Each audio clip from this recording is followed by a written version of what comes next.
शुभभिजा सुराट तेने ब्रह्महृदायः आदि कवे मुहन्ति यत् सूर्यः तेजो वारिमृतां यथा विनिमयो यत्र सर्गो मृषा स्वेन सदा निरस्तिकुहकं सत्यं परं धीमहि।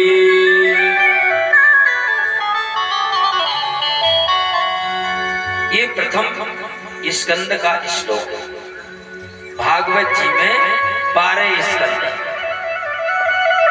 12 महीने भगवान ने बनाए और 12 राशियां और दिन में 12 घंटे होते हैं और भगवान का नाम भी 12 अक्षर का है।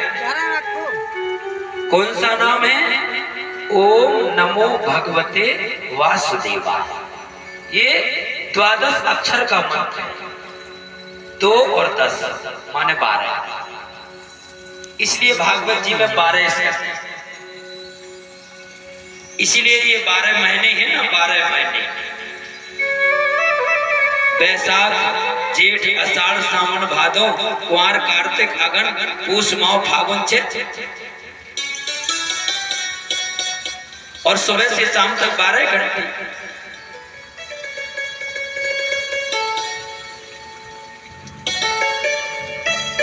तो इसमें भगवान की स्तुति की व्यास जी महाराज।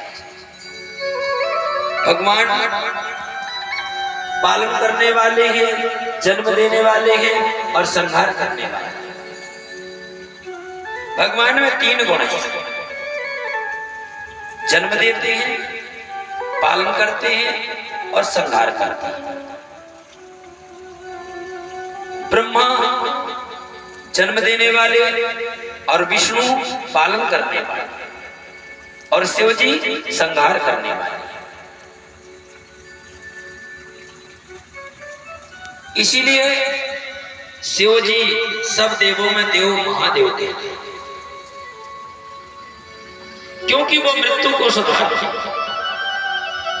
मृत्यु को देने वाले, प्राणों को हरने वाले। और यदि मनुष्य के ऊपर कृपा हो जाए तो आयु भी दे सकते हैं, क्योंकि ये पूरा कार्यभार तो शिव जी के पास है।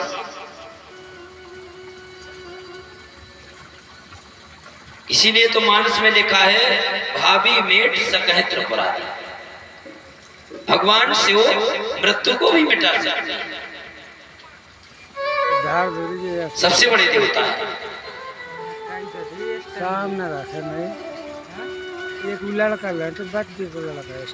परमात्मा सर्वत्र है।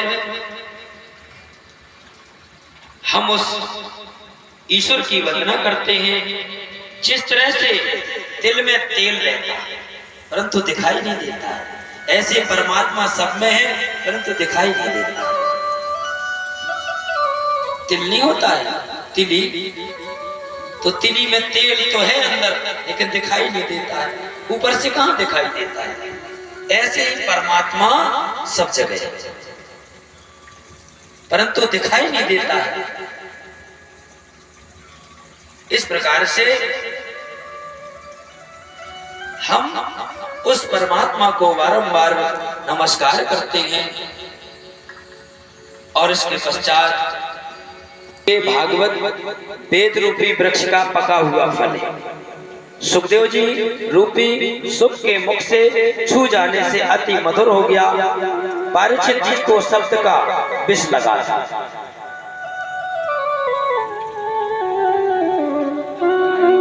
कल्पतरोरिगलितं फलं सुखमुखादमृतद्रवसंयुतं पिबतु भागवतं रस्यामलं मुहुर्हो रसिका भुवभाविका।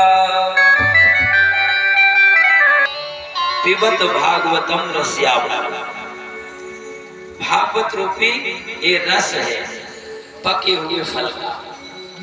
वेद रूपी जो वृक्ष है उसका ये फल है और इसमें वो रस है, मिठास। क्योंकि इसको सुखदेव जी ने छू लिया। सुखदेव जी महाराज की गुरु कौन है? गुरु राधा जी है। सुखदेव जी महाराज को बाल्यकाल से ही राधा जी ने कृष्ण कथा पढ़ाई। जब छोटे थे उसी समय सुखदेव जी को अपने पास रखा और कहा, पुत्र तू कृष्ण कृष्ण रट। ये भक्तमाल जी में लिखा है। सुंदर अनार के दाने चुगाए और कहा, बेटा तू कृष्ण कृष्ण रट। कृष्ण नाम राधा जी ने दिया।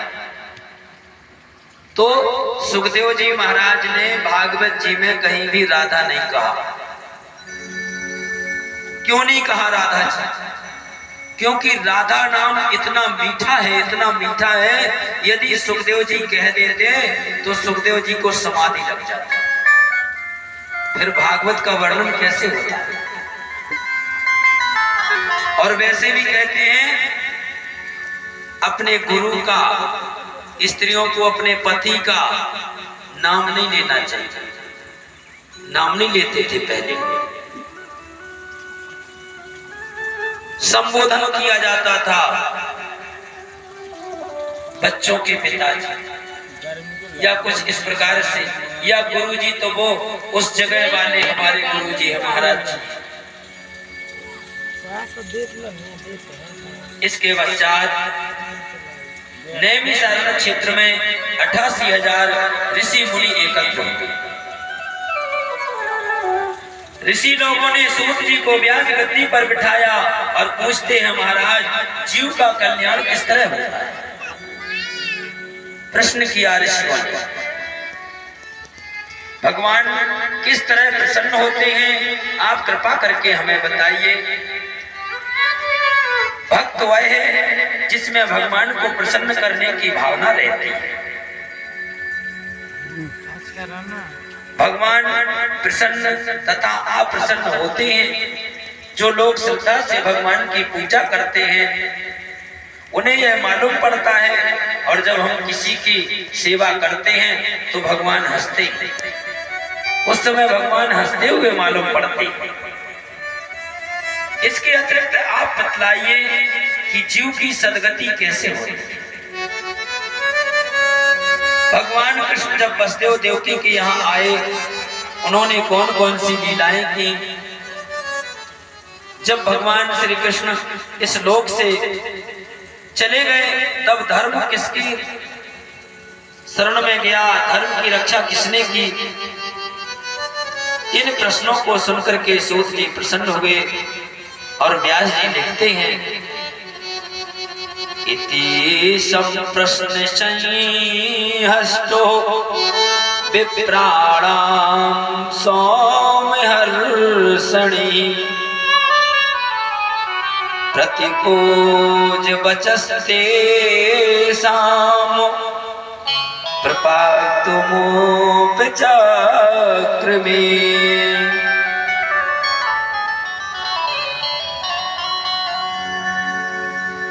नारायणं नमस्कृत्य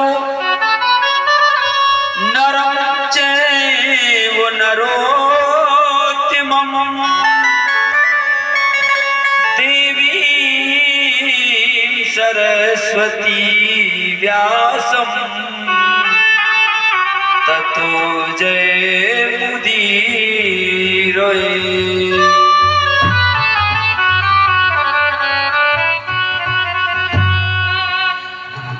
मैं नारायण भगवान को, व्यास जी को तथा सरस्वती जी को नमस्कार करता हूं।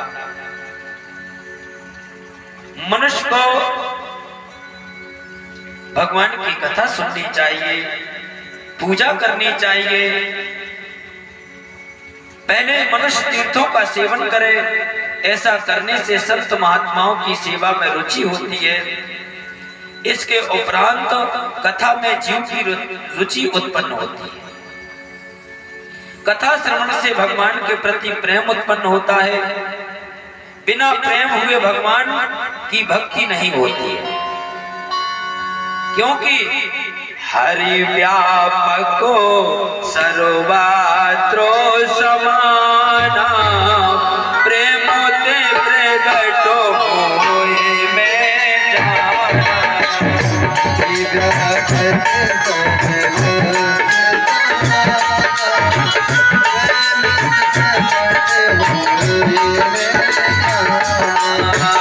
हरि व्यापको सर्वत्र समाना प्रेमोते प्रगटो होए में जाना।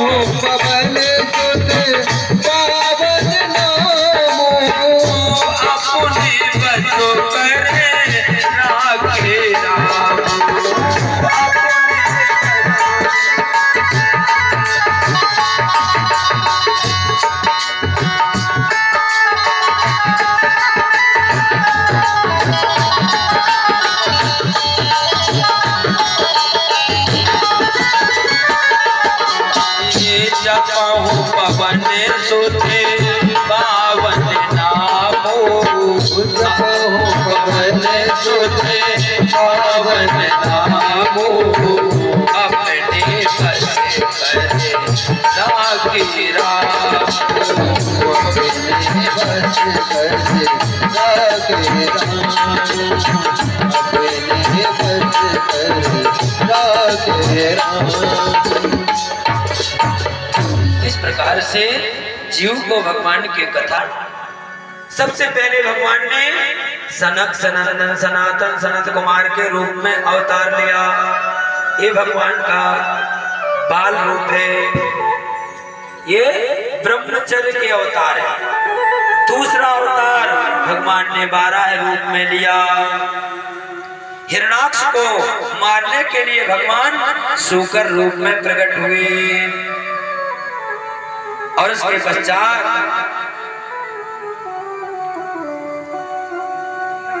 भगवान ने प्रेरणा दी मनुष्य को किसी से घृणा नहीं करना चाहिए। इसके पश्चात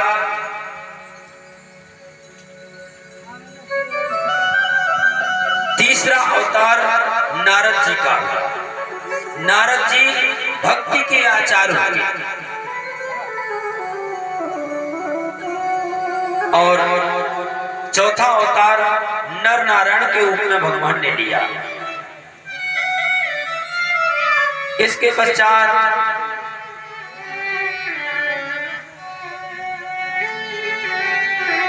पांचवा अवतार कपिल भगवान का। भगवान कपिल रूप में आए। और छठा अवतार दत्तात्रेय जी का। सातवां अवतार यज्ञ भगवान, यज्ञ नारायण, जो यज्ञ किए जाते हैं। और इनकी पत्नी का नाम दक्षिणा है। और यज्ञ तभी पूर्ण होता है जब दक्षिणा दी जाती है। जैसे अग्नि की पत्नी का नाम स्वाहा है, और जहां भी हवन होता है तो उसमें स्वाहा कहा जाता है। स्वाहा से अग्नि प्रसन्न होती है और मोह खोल देती है। और जैसे मोह खोलती है तो उसमें वो आहुति पहुंच जाती है। और वो आहुति डालने से वो आहुति में जो शक्ति होती है वो देवताओं को मिलती है। उससे देवता लोग बलवान होते, शक्तिशाली होते। आठवां अवतार ऋषभ देव जी का हुआ। ये निवृत्ति मार्ग के आदर्श हैं। नवा अवतार पृथु महाराज का हुआ, जिन्होंने पृथ्वी का दोहन किया और उसमें से औषधि निकाली। इस सृष्टि में सब कुछ है।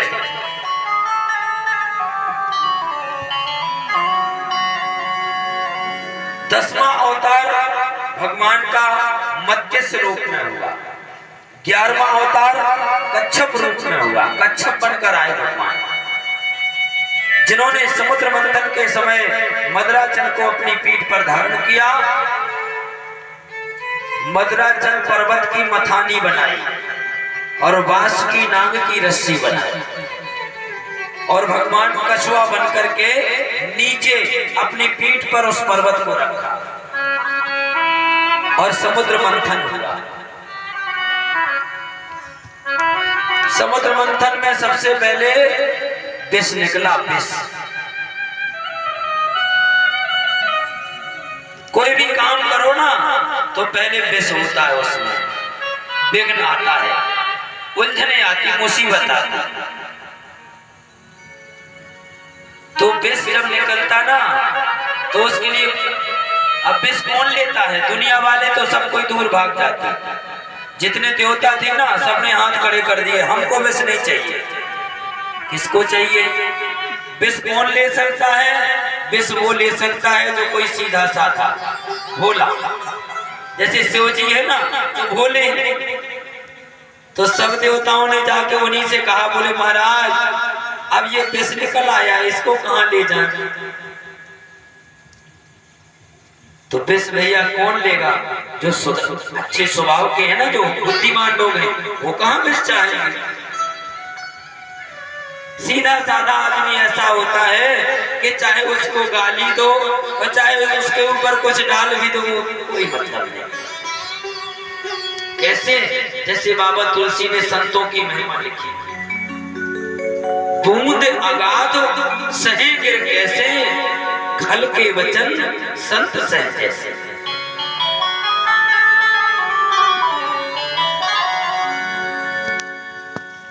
घर में यदि कोई विपत्ति आती है, कुछ आता है, तो ऐसे आदमी को ढूंढा जाता है जो शांत हो, बोले भैया अब संभालो तुम्हें।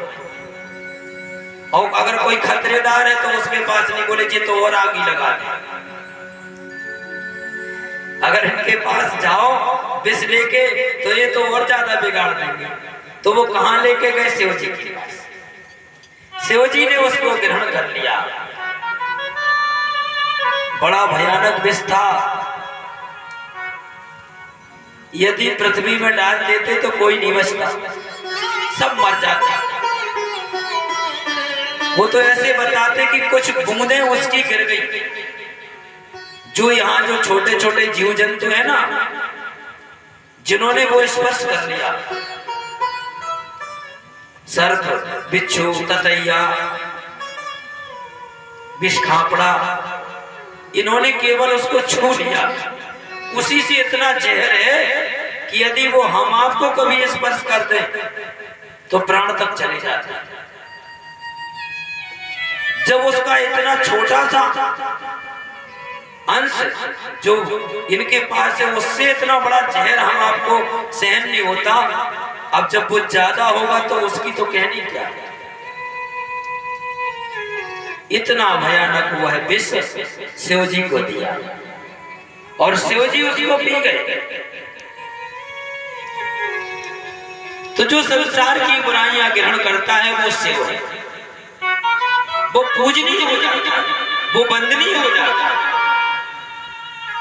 अगर लोग कुछ कहते हैं, कुछ बुरा भला भी कहते हैं और उसको धैर्य से श्रवण कर लो तो तुम सम्माननीय हो जाओ, क्योंकि बड़ा वही होता है जो दुनिया में और सबकी बातों को सहन करता है, जिसके अंदर धैर्य है, क्षमा है, दया है, वही बड़ा है, वही श्रेष्ठ है, वही ज्ञान है। जिसके अंदर क्षमा है, दया है, वो ज्ञान है। शिव जी उसको ग्रहण किए, इसीलिए सब तो देव और वो महादेव, ऐसा महादेव। और उसमें मदरा भी निकली, मदरा। और जब मदरा निकली ना तो अब देवता लोग खड़े हो गए, बोले भैया हम नहीं लेंगे। तो राक्षस बोले हमको दो ना ये चीज, ये तो हमें चाहिए। तो राक्षसों ने मदरा पी ली वो। अब पी कैसे? अमृत भी निकला उसी समय। अमृत निकला तो सब लड़ने लगे। देवता बोले हमें चाहिए और दैत्य बोले हमें चाहिए। तो भगवान समझ गए अब तो लड़ाई हो जाएगी, अब किसी को नहीं मिलेगा। तो उस समय भगवान मोहिनी रूप में आए।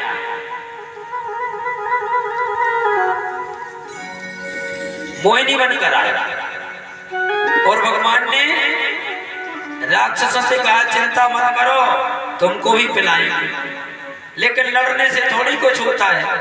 अरे थोड़ा शांति बनाए रखो, थोड़ा शांति का परिचय दो और सब लोग बैठ जाओ, हम सबको पिलाएंगे। तो भगवान ने सुंदर मोहिनी रूप बनाया और क्या किया, पहले मदरा ली, मदरा, और जितने राक्षस बैठे थे ना सबको पिला दी, लो पियो।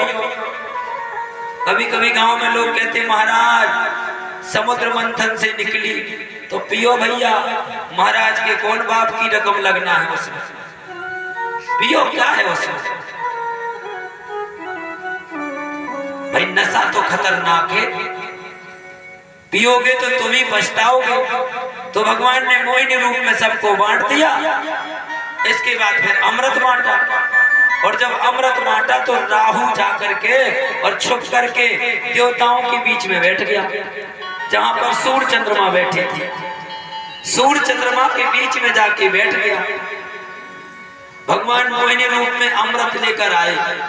देखो मदरा किसको दी, राक्षसों को, क्योंकि वो इसी के अधिकारी थे। उसके अंदर, उनके अंदर धैर्य नहीं था,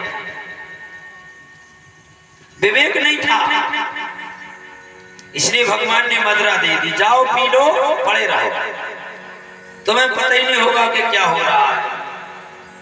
अमृत किसको दिया, देवताओं को। जो जिस चीज का अधिकारी होता है उसको वो वस्तु देना चाहिए। लोग गांव में वो कहावत नहीं कहते, किसान को वो पान का बीरा दिया और उसने अपने बैल को खिला दिया। अर्थात जो वस्तु जिसके लायक हो उसी को देना चाहिए। जैसे भगवान की कथा जिज्ञासु को सुनाना चाहिए, जिसके अंदर भीतर से जिज्ञासा, और जिसको भीतर से पहले से कुछ भाव ही ना हो उसको नहीं सुनाना चाहिए। कैसे, एक बार एक कोई शिष्य गुरु जी के पास गया, बोले महाराज हमको आपसे दीक्षा लेना है। गुरु जी ने कहा ठीक है भैया, हम आपको मंत्र दे देंगे, लेकिन बोला महाराज मेरा एक आपसे निवेदन है। तो गुरु जी बोले बता क्या निवेदन है। बोले मुझे मंत्र आते हैं, तो जितने मंत्र आते हैं उनमें से नहीं देना, कोई अलग से देना। गुरु जी बोले अच्छा, तो ऐसा कर पहले लिख के ला हमें क्या क्या आता है। भाई हमें क्या मालूम कि तुझे क्या आता है क्या नहीं आता है। तो उसने कहा गुरु जी 2 साल लग जाएंगे।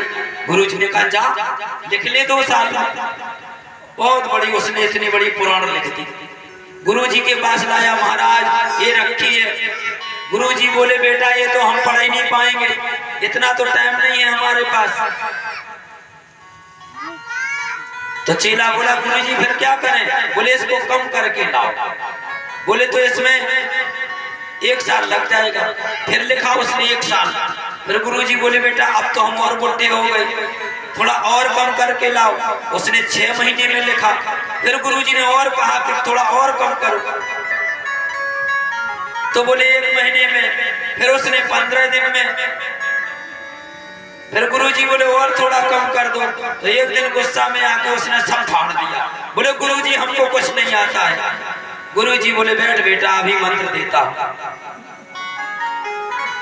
कहने का मतलब जिज्ञासु होना चाहिए, भीतर से कुछ पाने के लिए लालसा होनी चाहिए।